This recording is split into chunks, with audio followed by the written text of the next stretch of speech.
Grande première, en fait, on a mis en place ce marché de producteurs le dimanche à Signes. L'objectif premier, c'était en fait de proposer à proximité des produits de qualité, un circuit court, le plus court possible, donc du producteur au consommateur. Alors pour le moment, nous, on a fait appel essentiellement à des producteurs qu'on a trouvés sur le guide du PNR. On s'est basé là-dessus au départ. Donc, ce sont des producteurs qui avaient été déjà recensés en Sud-Sainte-Baume. Mais après, c'est un marché qui va s'enrichir. Ils ont tenu à mettre en place ce marché le week-end en pensant aux gens qui travaillent la semaine et qui déjà ne peuvent pas souvent fréquenter le marché du jeudi. Alors le marché du jeudi existe toujours, existera toujours. On est sur deux offres en fait vraiment complémentaires et différentes. Le marché du jeudi, c'est un marché qui est ouvert vraiment à tout le monde, donc alimentaire et non alimentaire. Et le marché du dimanche sera un marché producteur. Vraiment une volonté municipale de redynamiser le centre de village pour faire redécouvrir les commerces existants.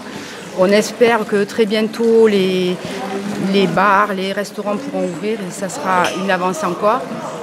C'est une démarche aussi qui concrétise un peu la volonté de Madame le maire, Hélène Verduin, de créer du lien, créer un espace de convivialité, d'échange, de rencontres que les gens petit à petit prendraient plaisir à fréquenter. Parce que le marché se fait en cœur de village. Donc il y a tout ce cadre autour en fait. Donc on a ces produits qui sont des produits de qualité mais qui sont aussi mis en valeur en fait par le cadre, par le village. Donc l'idée c'est de vraiment donner envie aussi aux touristes de l'extérieur de venir sur Signes pour découvrir les produits locaux et le village en même temps. Nous avons travaillé dès le début du projet pour trouver des producteurs au plus proche, des producteurs de Signes.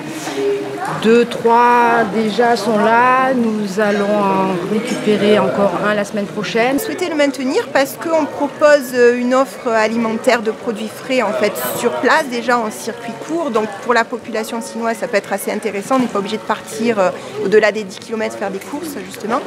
Et puis nous, on s'engage à mettre justement toutes les mesures sanitaires en place sur le marché. Donc les stands sont assez espacés, on est en plein air, on aura plus de 4 mètres carrés par personne et on va tout faire pour éviter justement qu'il y ait des regroupements. Voilà, donc les élus tournent autour du marché et puis on va faire en sorte que toutes ces mesures soient bien respectées.